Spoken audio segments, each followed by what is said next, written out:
Hello everyone. We are from Group 8 and today we are excited to present on the science of nutrition and its impact on productivity. And this topic explores the direct scientific connection between the food we eat and how focused, energetic and productive we are throughout the day. So I will pass it to the next presenter, Mr. Navin. Please proceed. So before I begin, I would like to introduce myself. My name is Naveen and my matrix number is 223673. So good evening everyone. So before we begin, I want to think about your last meal. Just picture it for a moment, what you ate, how much and how you felt after. Now be honest, how many of you have ever feel sleepy, unfocused or big blur about 1 hour after eating? If yes, raise your hand in your mind. Most of us has experienced that. And here's the surprising part. It's not just a normal laziness or it's a normal tiredness. A lot of actually come from our blood sugar rises and also falls after meal, even in young, perfectly healthy people. Let me share the main message of today's talks right away. Keeping your blood sugar stable after meal is the one of the most practical, science-backed ways to stay energized, focused, and mentally sharp, even if you're not a diabetic patient. That's the big idea. Now, let's make this personal. Think of a time you have a heavy lunch before a lecture or grab a quick snack before studying. Did it help or did it make you feel sleepy halfway through? Just take a moment to reflect. For me, I remember having a bowl of nasi lemak right before an exam, thinking it would give me quick energy, but instead I felt even more tired and slow. So today I want to take you behind the scenes and show what's actually happening inside your body when you eat and how small changes can completely shift your energy throughout the day. Next slide. So, why does a blood sugar matter so much? When your blood sugar spikes very fast after eating, you get a short burst of energy, but very soon after that, your blood sugar drops and that crash make you feel sleepy, unfocused, and sometimes even bit irritated. It's like your brain suddenly loses fuel. On the other hand, when your blood sugar rises slowly and steadily, your brain gets constant supplies of energy. That's make you feel alert, focused, and more productive. Let me give you a simple example. Imagine two people, person A and person B. Person A start their morning feeling okay, but very quickly their energy drops. By mid-morning, they already feel sleepy, heavy, and unfocused.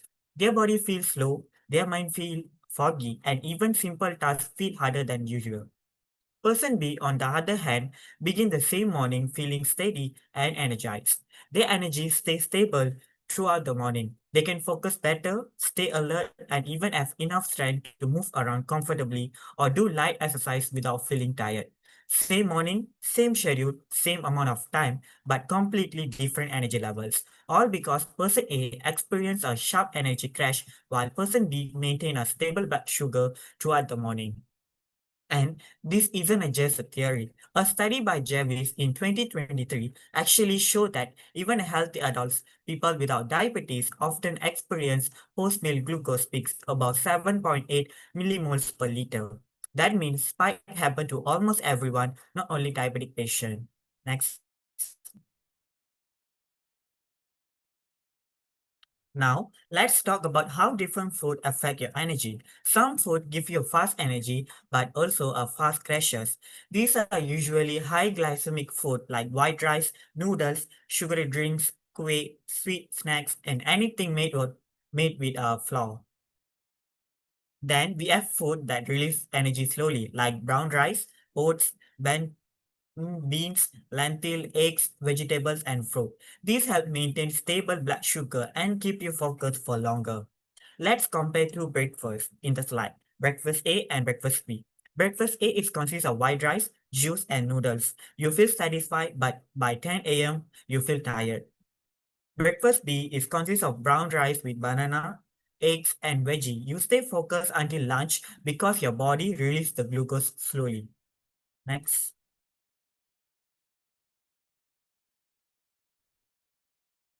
Food is not the only factors. Lifestyle habit can also keep your blood sugar stable throughout the day. For example, taking a 10-minute walk after eating can significantly reduce glucose spikes. Something as simple as walking to the library, to class, or even around your house help your muscle use some of the sugar in your blood immediately. Another factor is sleep. Even one night of poor sleep can make your blood sugar spike higher the next day. That's why after an all-nighter, even a small of noodles can feel like too much. Third one, stress also play a huge role. When you stress during an exam, deadlines, or personal issues, your body releases hormones that increase your blood sugar naturally. That's why many people crave sugar, high-carb foods when they are stressed. Let me give you a realistic example. After eating a heavy meal like cinema, instead of sitting down immediately, try walking for 10 minutes. You will feel lighter and more awake. Or think about how you feel after a night of poor sleep. You crave more sugar, right? That's your body trying to get a quick energy. And if you ever been stressed and suddenly wanted chocolate or bubble tea or even a fast food, that's also related to blood sugar. Remember, everyone's body reacts differently. Two people can eat the same nasi lemak and have a complete different glucose spikes. Genetics, your gut microbiome, and your daily levels of physical activity all play a part in maintaining your blood sugar. Next.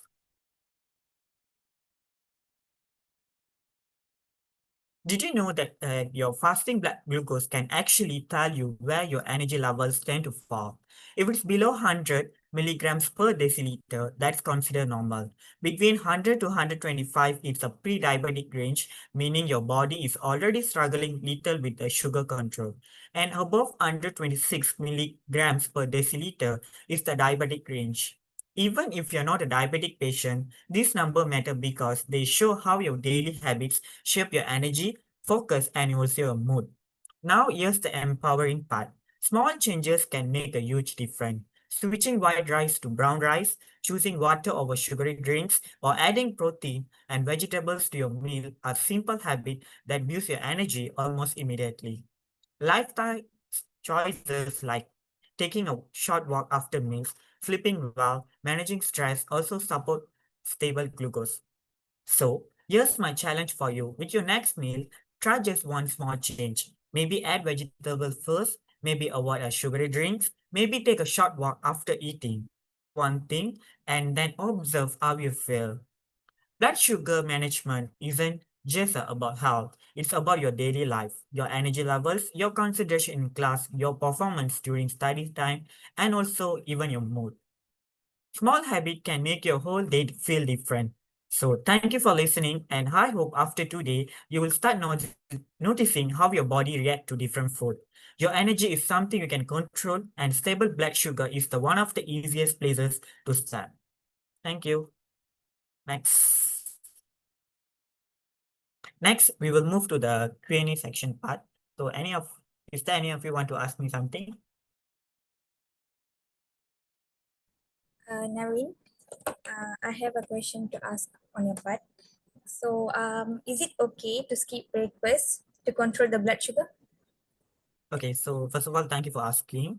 So coming back to answer your question, so skipping breakfast work for some people and not for others. If skipping makes you feel dizzy or tired or crave sugar later, then it's not helping you.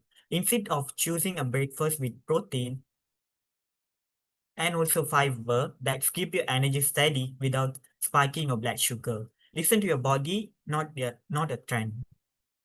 Any more questions?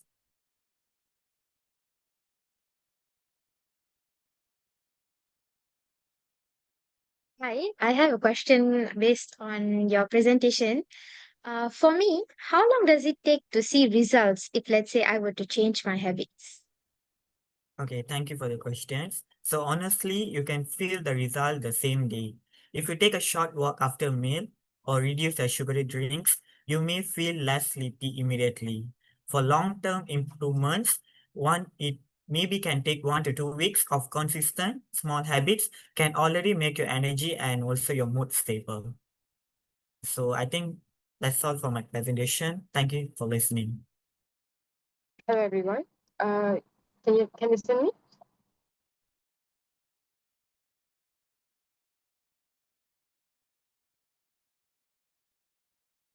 Okay. Before I started presenting my slide, let me introduce myself. My name is Rajesh, and my metric number is 22, 33, and 29.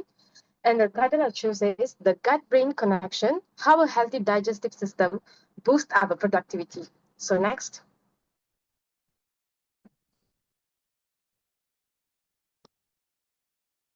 Okay, today I want to take you into a part of the body that many of us never really think about it, which is our gut.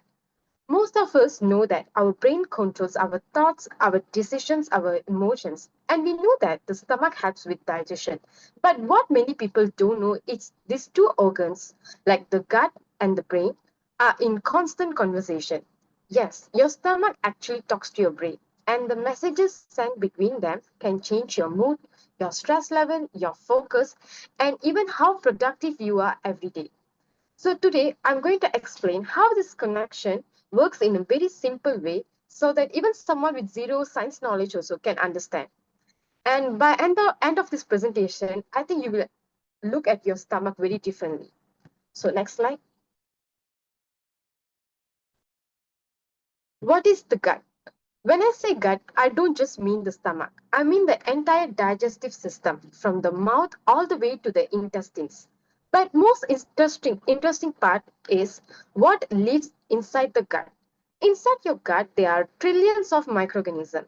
If the human body is like a planet, then the gut is the most crowded city on the planet. These microbes include bacteria, fungi, and other tiny living things also. But don't worry, they are not here to harm us. Most of them are actually on our side. They help us to digest food, they protect us from infections, they even help us to create important chemicals that our brain uses to work properly. So imagine your gut is a huge community. If the community is peaceful and balanced, the whole body will feel good. But if the community becomes problem, everything else becomes affected. Next slide, please. What is the gut and brain axis? So how exactly do the gut and brain communicate? They are connected through the what we call gut-brain axis.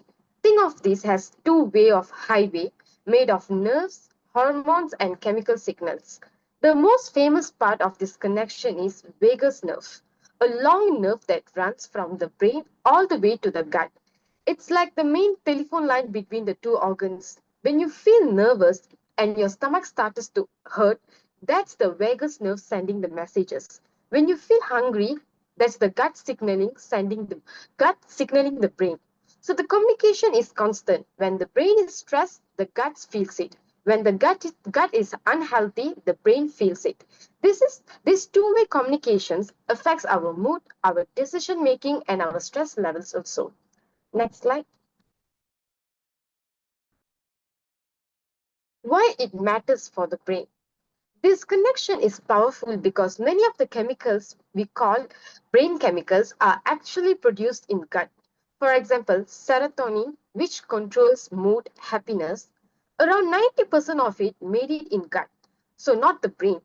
Dopamine, which controls motivation and reward, is influenced by the gut bacteria also. GABA receptor, which help us to stay calm, is also affected by what happens in the gut. So now imagine this. If your gut bacteria are healthy, they produce more of these good chemicals.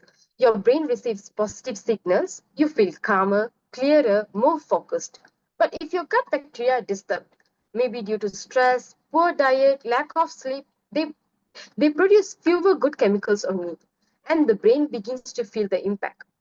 This is when we started to experiencing irritation, mood swingings, and brain fog or difficulty in concentrating something. Next slide.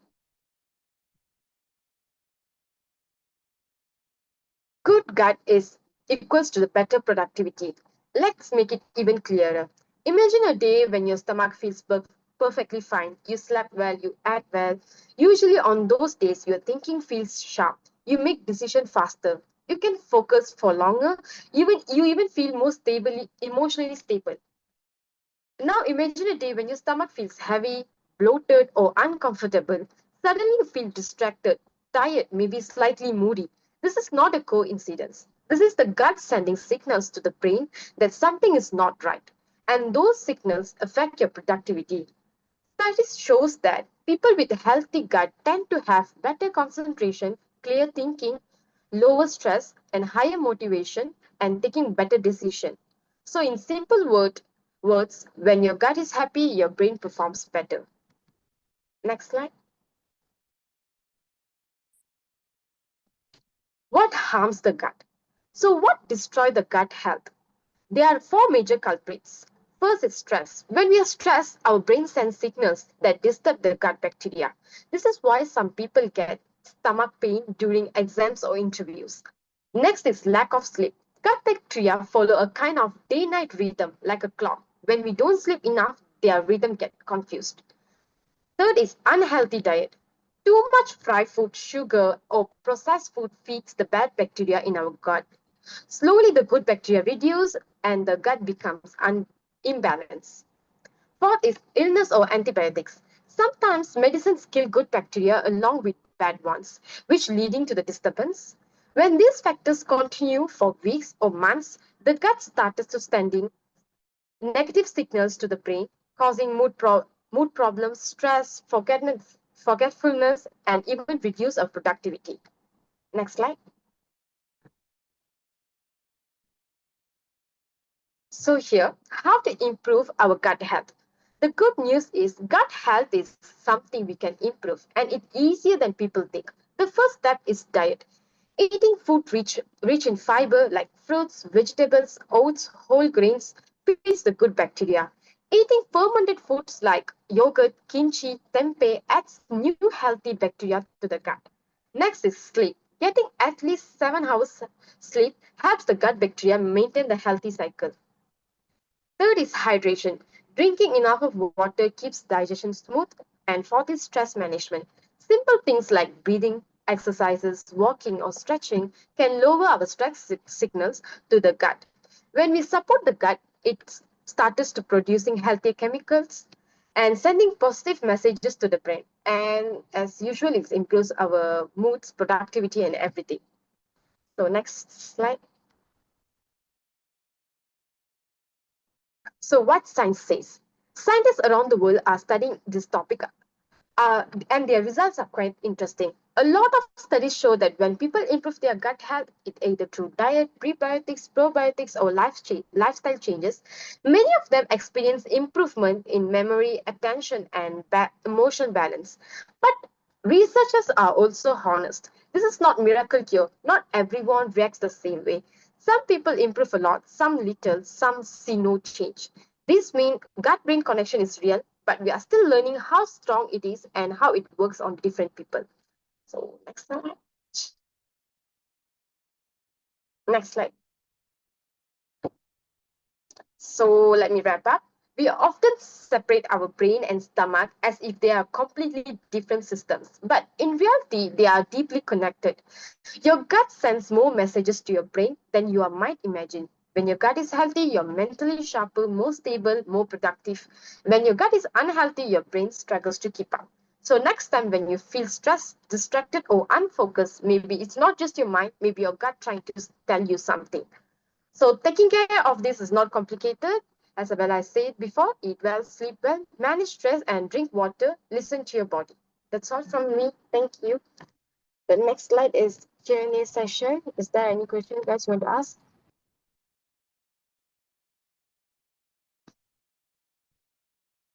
Hi, I would like to ask, since you mentioned that everyone has different gut microbiome, does that mean we all have different emotions?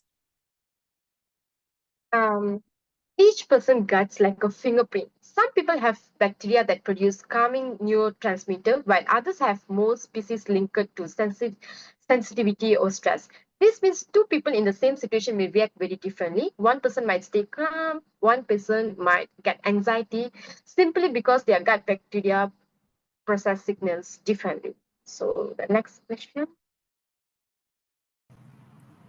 Hi Rajesh, I have a question.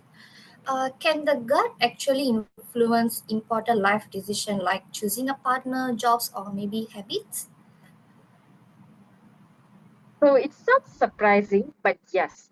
Indirectly, the gut can influence major decisions. When your gut microbe is healthy, your brain receives signals that support stable mood, motivation, and positive outlook. That means you think clearer, manage stress better, and make long term decisions. When the gut is inflamed, it sends stress signals to the brain. It leads to the decision making based on fear, avoidance, short term comfort. So even though the gut doesn't choose your partner or job directly, but it might influence. That's all from me. Thank you. Okay, hello everyone. My name is PRITAL Murugan and my matrix number is 223390. So today I'm going to talk about something many of us consume every single day, sometimes before we are even fully awake, and that is caffeine and sugar. So these are two of the most common substances that influence how we feel, how we think, and how we perform mentally. So before I begin, let me ask you a quick question. How many of you had coffee, tea, Milo, or something sweet before coming here today? Well, I'm sure most of us did. So that's exactly why this topic matters and it's part of our everyday's routine. So imagine studying late at night or trying to stay sharp during an early morning class. Most people immediately reach for coffee or an energy drink or a sweet snack. Why? Because these things makes us feel more awake, focused, and energized. But what exactly happens inside our brain? So I'm going to break down the two distinct complementary mechanisms that gives us that mental boost. Next slide.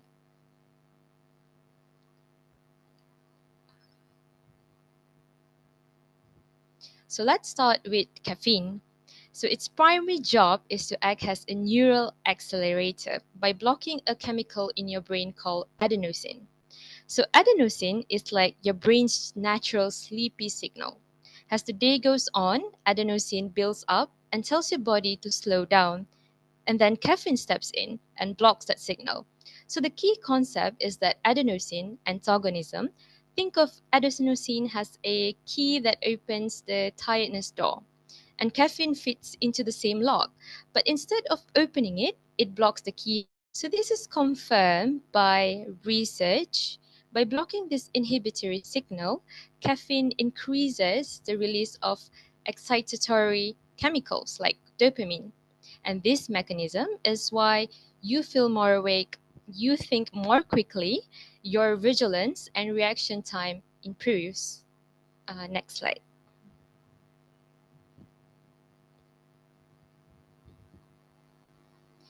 Now let's talk about the sugar, or what we call glucose. The brain is an extreme energy user. So it uses around 20% of your entire body's energy. So the main fuel it uses is glucose. Next slide.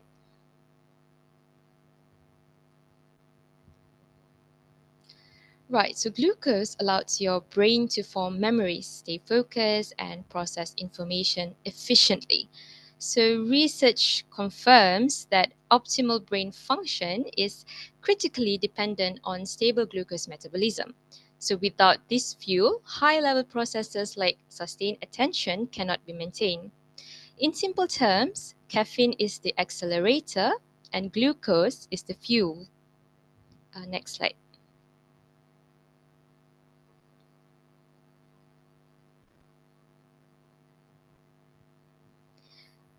Why caffeine and sugar work well together in terms of cognitive enhancements. So, when they are consumed together in a sweet coffee or an energy drink, they often produce a stronger effect because they address both needs. So, the caffeine improves the attention signal and the glucose provides the energy supply. Next slide.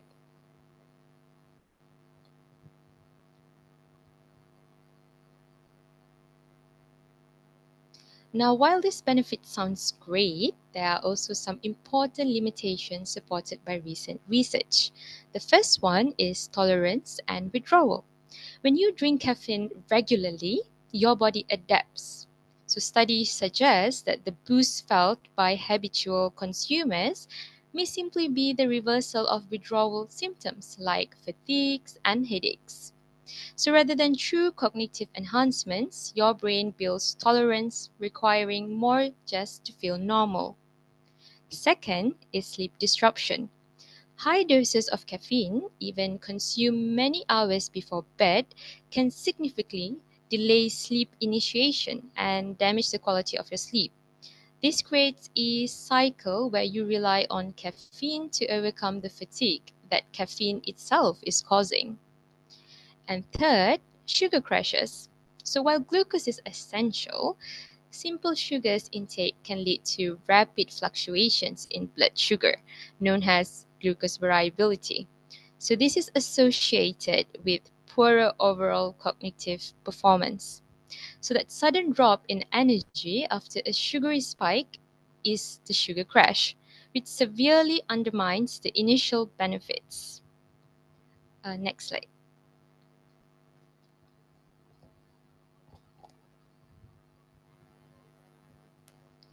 Now, here's the simple summary. Caffeine improves attention and reaction time by blocking the sleep signal. Glucose enhances memory and thinking speed by providing fuel. Together, they give a temporary powerful mental boost. However, too much can lead to tolerance, crashes, dependence, and long-term health risk. Long-term brain performance still depends on foundational habits like sleep, hydration, and balanced nutrition. So the evidence shows that these stimulants are effective in short-term tools, but we must use them with moderation and awareness. Uh, the next time you reach for your favorite pick-me-up, you'll know exactly what's happening inside your brain. You're toggling the neural accelerator and loading the metabolic fuel. So use them strategically, but remember that stimulants are not substitute for sleep or good health. And that's all from me. Next slide. Right, so these are the references that I have referred to.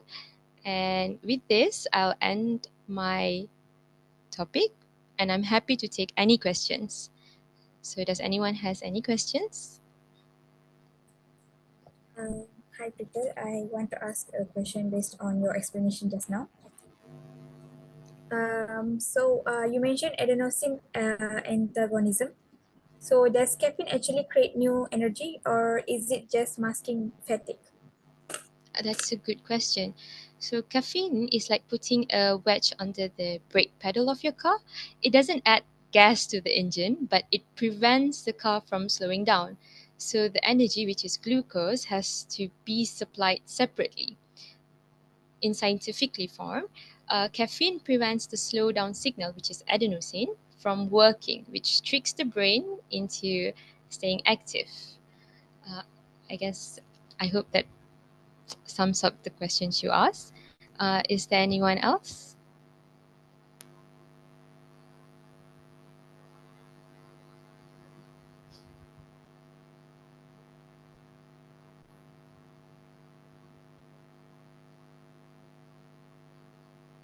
Hi, Prital. I have a question. Why do you think glucose is better than other fuels?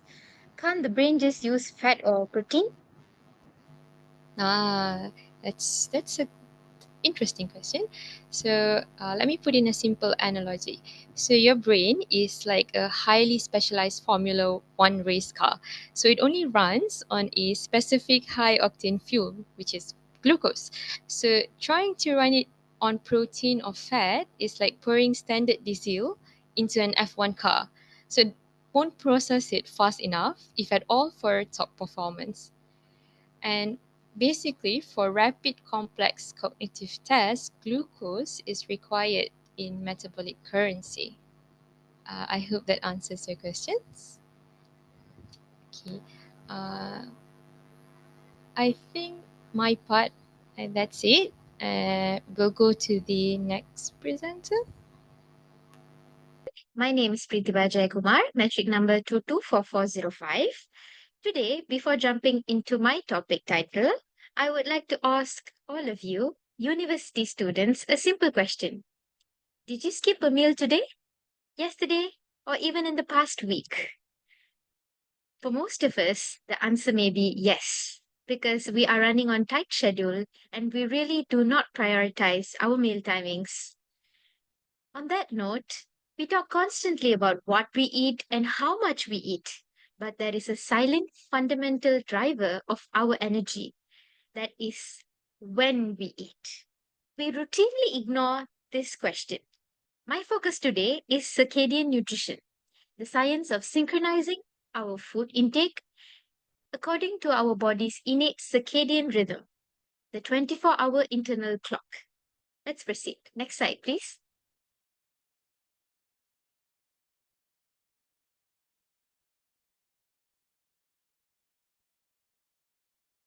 Circadian rhythm.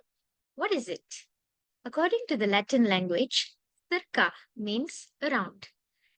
Dian means day. So what happens around the 24-hour clock is what the circadian rhythm is essentially is. Crucially, let's dive into how the clock works. As the diagram shows, we have a master clock and we have many similar organ-specific clocks. We call these the peripheral clocks. When these clocks are in sync, we are in metabolic dynamo. When they are out of sync, when we eat at the wrong time, we experience what scientists call as chrono disruption. And that's the root of the energy dips, the poor sleep, and the difficulty concentrating that affects all of us in this room. This essentially makes the difference between an energetic morning lecture and a slumpy after 2 p.m. lecture. Next slide.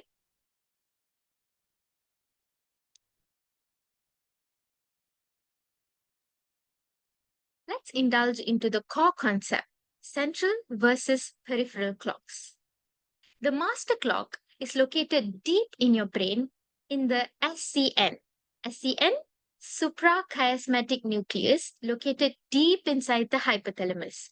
This is operated by light, namely day and night. It tells your body it's day, be active. But the peripheral clocks, the clocks in your liver, your pancreas, your muscle tissue, these are primarily set by food intake. Think of it this way. The liver's clock knows how to process glucose, fatty acids, and insulin. It knows its job is to be highly efficient during the daytime.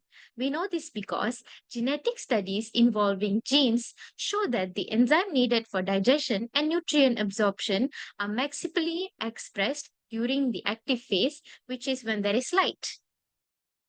Next slide, please.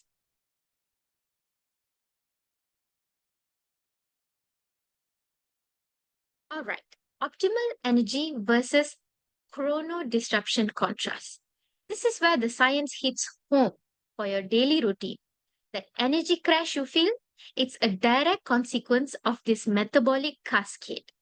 When we eat late or irregularly, we initiate this disruption. Your peripheral tissues, which should be resting and repairing, are forced to process nutrients inefficiently. This results in wide blood sugar swings. The result? Reduced focus, brain fog, and the notorious post-meal slumps. As university students, peak cognitive function is our currency. When we constantly disrupt our glucose metabolism, we are effectively sacrificing our concentration and productivity. The difference between the sharp, high energy individual on the left and the one struggling on the right often comes down to this core principle. Are your body clocks synchronized to handle the fuel you're putting in? Are you putting it in the right time? Ask yourselves. Next slide.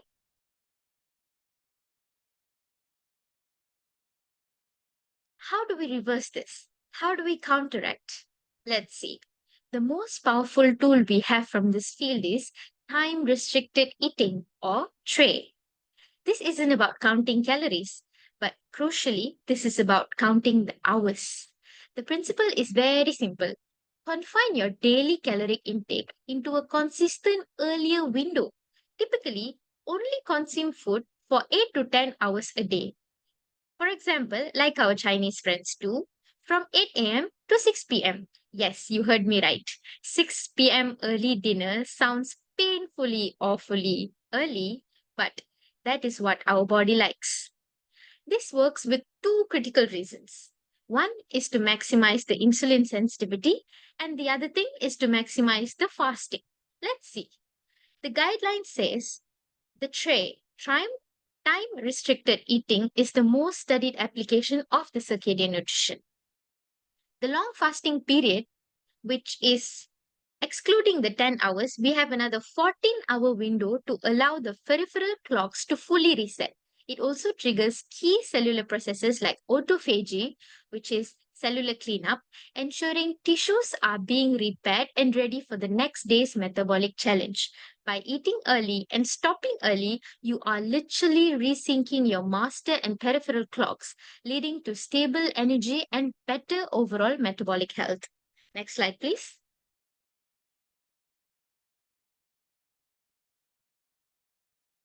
Those are my references, namely two papers that I took for the circadian nutrition. I would like to proceed with the questions, please. Anybody?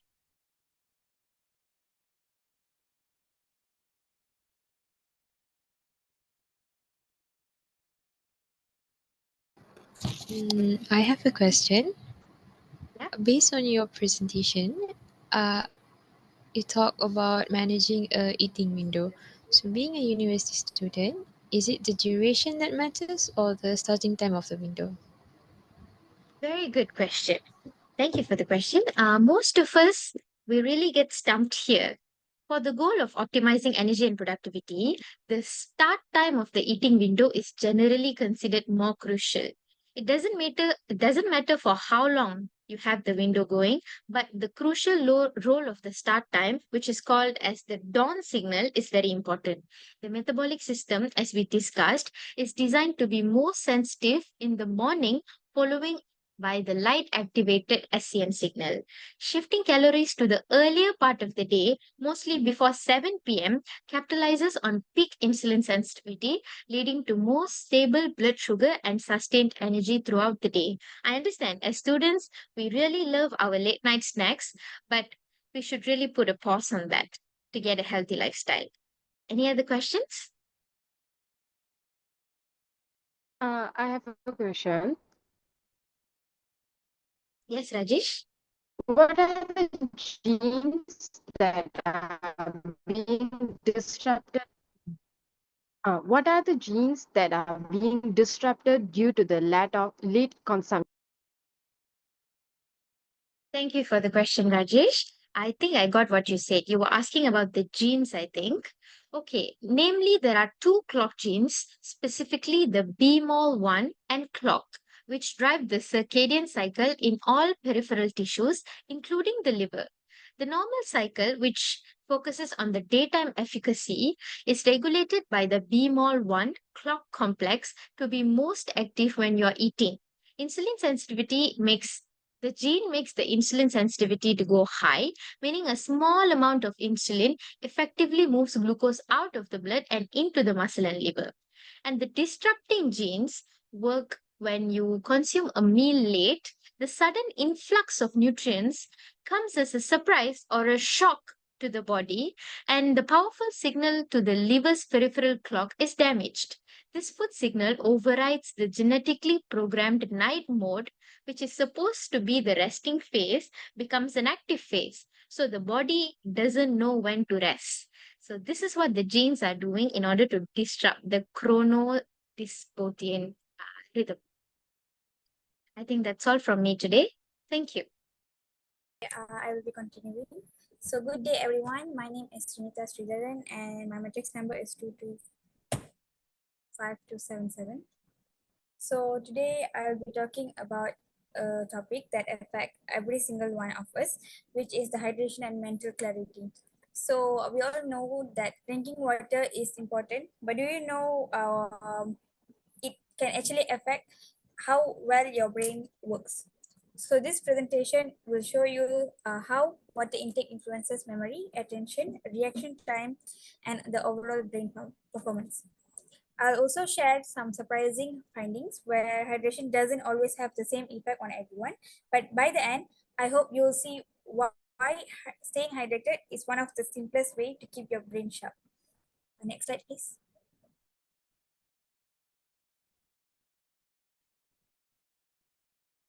Next slide. Okay. So, why does hydration matter for our brain? So, it is because water is essential for keeping our brain cells active and balanced.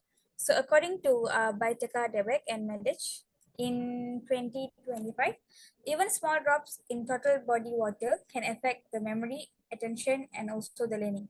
So, this will affect especially important for the older adults who may feel less thirsty and whose kidneys regulate water differently. So, it is also highlighted that older adults are particularly vulnerable, and even minor dehydration can affect their thinking skill. In short, water isn't just for quenching thirst; it's also fuel your brain. Next slide, please. Next slide.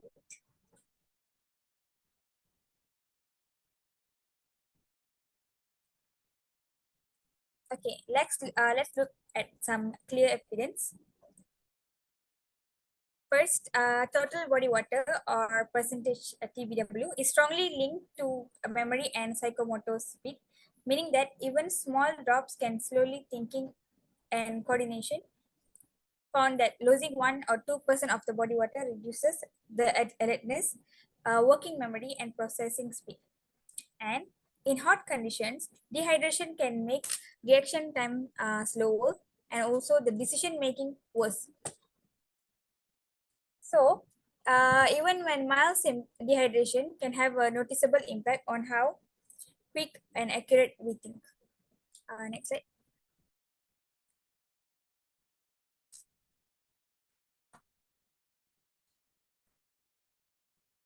Okay. However, hydration doesn't always affect our brain function in the same way. Some studies show that participants with lower hydration actually perform better in language tasks like vocabulary and fluency, as stated in the research paper of 2025. So research also has limitations, which is many studies use small sample sizes, measure hydration differently, or use inconsistent cognitive tests. Some abilities like small motor skills or long-term memory seem unaffected when someone is mildly dehydrated. Plus, individual differences such as fitness level, heat tolerance, and also the usual hydration habits play a big role in our hydration in our body. So, in the other word, the effect of hydration is complex and can vary depending on the person and the task. Next slide.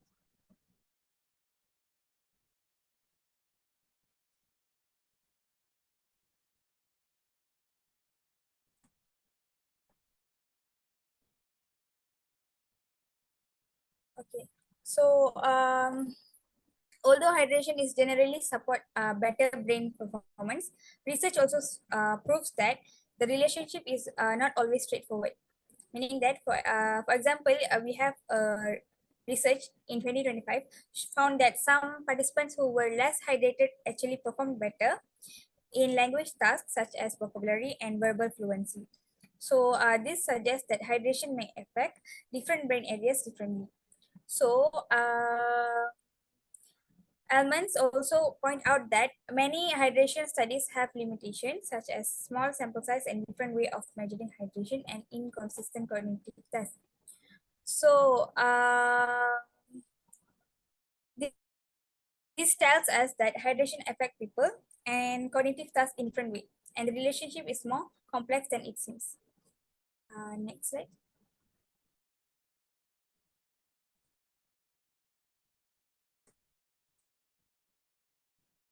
Okay, thank you for listening to my presentation. I hope this helped to understand how something as simple as water can influence our mental clarity and our daily performance. So if you have any questions, feel free to ask. Can I ask, how much water should we drink daily to keep our brain functioning well? Okay, that's a great question. Thank you for your question. The exact amount can vary depending on your age, weight, and activity level, and even also it depends on the weather. But as a general guidance, adults should aim for about 2 to 3 liters or 8 to 12 cups per day. And remember, fruits and vegetables also count toward your daily water intake. So the most important thing is to drink consistently and listen to your body's thirst cues. Even mild dehydration can also reduce the attention, memory, and overall focus. So staying hydrated throughout the day is the key. Any other questions?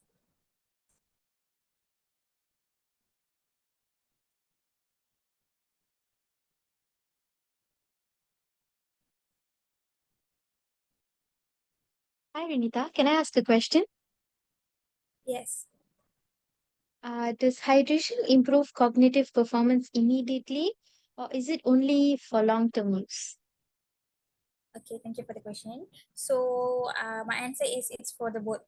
So meaning that if you are even slightly dehydrated or even you're slightly dehydrated, drinking water can improve the alertness, reaction time, and focus within minutes to hours.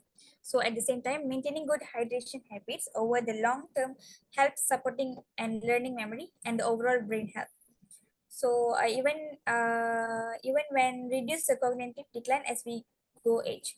So it's not just about drinking because test or workout. Consistent hydration is also what keeps your brain performing at its best. That's all from me. Thank you. Okay. Hello everyone. I am Tarini. My metric number is 225461.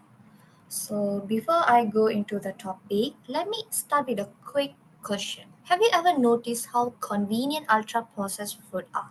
With a busy schedule, whether you are a student juggling with assignments, a young professional in the office, or even managing a family life, who doesn't turn to that quick snack or fast food for a boost? But here's the kicker. Have you wondered if these quick fixes are secretly harming your health?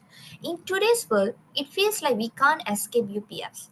They are everywhere like chips, sodas, and fast food. It's like the whole world has become addicted to them. And they were and they are everywhere in our daily life. But here's the real concern. This ultra processed food might be slowly killing us without us realizing it. Why? Because they are packed with unhealthy fats, sugar, and artificial additives that can mess with our hormones. So today I will be explaining about how we can reduce the risk of ultra processed food consumption by designing the productivity plate. Next slide.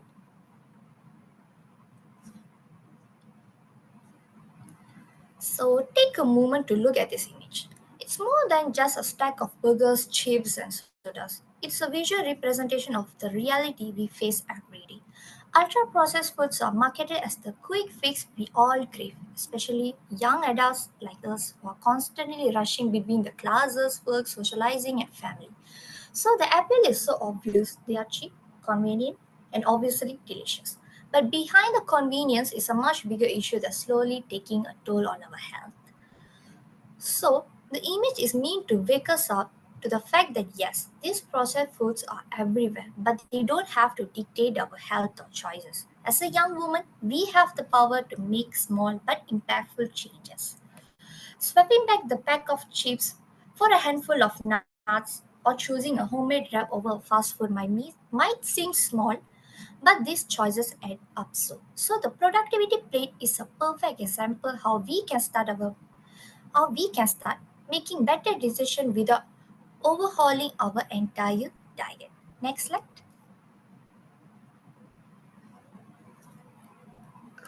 Okay. So please take a look at the research data we have here. So this study, which looks at the ultra-processed food consumption among Malaysian young adults, is extremely relevant to our generation. The study involved 177 respondents aged between 18 to 29 years, and what we see in the data mirror what many of us experience in our daily lives. So young adults consuming a significant portion of their calories from ultra-processed food. In fact, 38.6% of their total energy intake comes from UPFs, such as fast foods, packaged snacks, and more. So this means nearly 40% of the calorie we consume comes from foods that are high in sugars, but low in essential nutrients like fibers and vitamins. So this shows there is an imbalance in our diet. So this contributes to poor diet quality, and the majority of the respondents had low, having insufficient intake of healthy and diverse food. So another crucial point that the study highlight is the socio-economic favors that influencing the food choices. The 70% of the respondents have monthly household income below 4,850, and we know that when money is tight, the most available and accessible food tend to be UPFs. So the budget constraint make it difficult to buy fresh, nutrient-dense food like fruits, vegetables, and whole grains. So UPF become an easy and cost-effective option, but it is important to realize that these cheaper alternatives are contributing to the poorer diet quality as well. Next slide.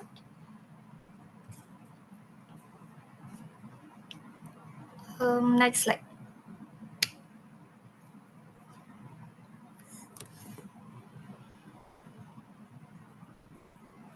Okay. So, what is the difference between the ultra processed food and other foods?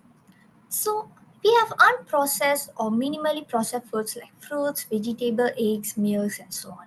These foods are in their natural form or just slightly altered, and they are packed with essential vitamins like minerals that nourish our bodies. Then there are processed ingredients which include like bread, cheese, and sugar. While these have been altered in some way, they still retain much of their nutritional value.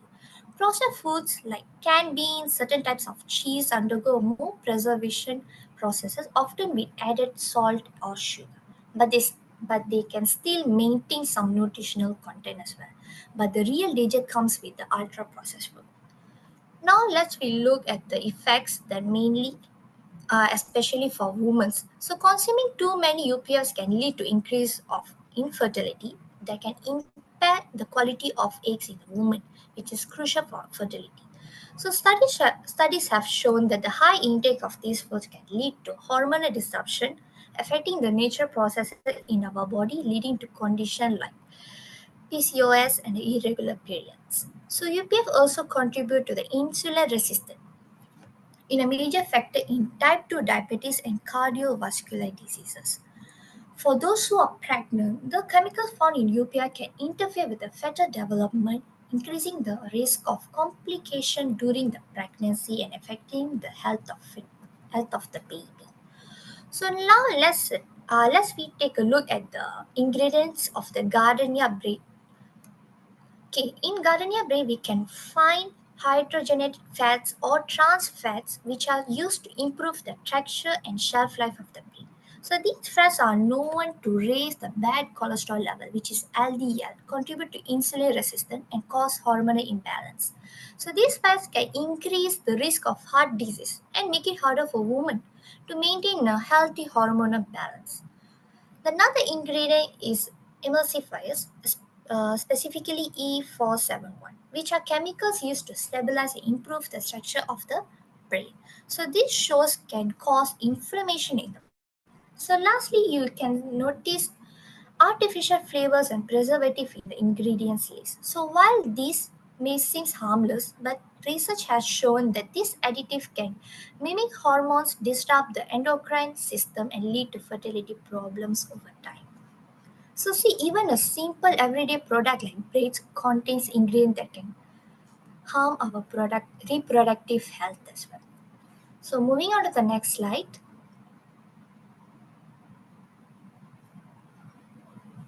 Okay, now let's we talk about the simple but powerful approach to improve our health, which is the productivity plate. So, Malaysian Healthy Plate is a dietary model that helps us balance our meal in a way that supports our overall health. It follows quarter, and half principle, which divides your plate into three sections. So, half of the plate should be filled with fruits and vegetables. one quarter with healthy carbohydrate and another one quarter with protein. So this simple structure helps us focus on nourishing nutrient-dense foods that fuels our body properly. So a balance means ensuring that we are eating a complete meal with all essential food groups. For example, you can make a stir fry with vegetables, lean chicken, and a brown rice. The vegetable can provide vitamins and fiber. The chicken can offer protein, and the brown rice supplies the healthy carbs. Now I know brown rice can be hard to find and expensive also, so especially for students on a tight budget. So what can you do? So these are the several affordable alternatives that are suggested as nutritious. Consider like white rice or for Indians maybe basmati rice, which is cheaper, not so cheaper, but still affordable. So sweet potatoes also can be an excellent alternative because they are rich in fiber, vitamins, and mineral as well. So oats also can be another great option. So how about moderation? Moderation means not overdoing it with any one type of food. For example, if you love chocolate, it's perfectly fine to enjoy a small piece of it. But the key is to limit the quantity, not let it replace the healthier choices as well. So the moderation ensures that we enjoy our favorite food without harming our health in the long run. So variety means making sure you are eating a wide range of foods to get all the nutrients your body needs. Instead of having rice with every meal, try to switch up with sweet potatoes, even a whole wheat pasta. So the more variety you have in your meal, the more likely to get the different vitamins, mineral, and fiber to your body. So next slide.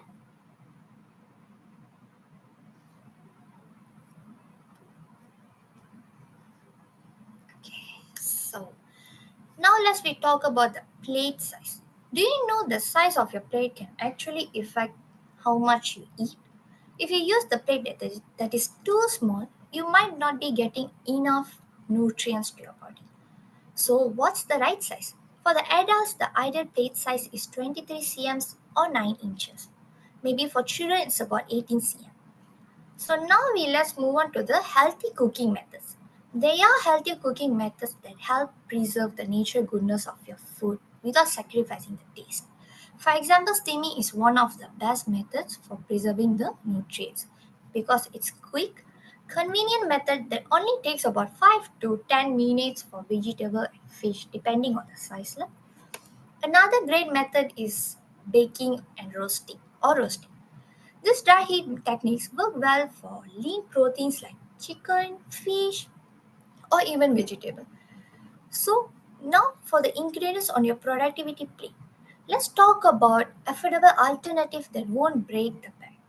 Okay, for vegetables, fruits, some of the most affordable options are carrot, cabbage, spinach, and tomatoes. These are easy to find and usually cheaper than the fancy option. When it comes to protein, look for a budget-friendly protein like eggs and canned tuna and chicken thigh or tofu. These are all inexpensive, versatile, and packed with proteins. So the lentils and beans are also fantastic sources of protein, and they are incredibly affordable. So for whole grains, instead of brown rice, try with white rice, which is often cheaper but still provides plenty of carbohydrate for energy. Also another low-cost whole grain that is perfect for breakfast or can be used in to your dinner or supper maybe. So what I would like to conclude is so please start your day by trying the quarter and half approach. It's not about perfection, but it's about the progress and making the healthier choices that will support your health and hormonal balance. So small changes can lead to the big results. So you are in the control of your choices of your health. So let's make the productivity plate part of our lives and take the first step toward the healthier and more balanced future. So, do you guys have any questions to ask regarding this topic?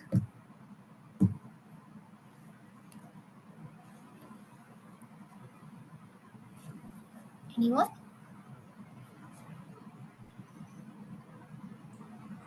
Okay, I want to ask you a question. Okay. What is the ethical implication of UPF consumption on women's productive health, and how can various sectors collab to mitigate this risk?